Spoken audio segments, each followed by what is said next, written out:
कोविड-19 को फैलने से बचने के लिए हमें बाहर से आने वाले सभी जवानों को सैनिटाइज करना अति आवश्यक है। जवानों के यूनिट आने पर आरपी गेट पर इस प्रकार कार्रवाई की जाती है। आरपी हवलदार सभी जवानों को एक निश्चित दूरी पर खड़ा कर सभी के हाथ डेटॉल एवं पानी से धुलवाता है। आप देख सकते हैं कि जवान किस प्रकार अपने हाथों को धो रहा है।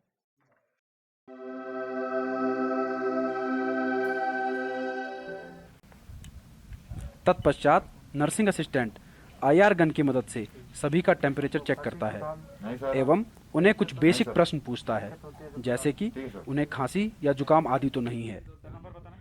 जवानों की ट्रैवल हिस्ट्री एवं अन्य डिटेल्स नोट की जाती है।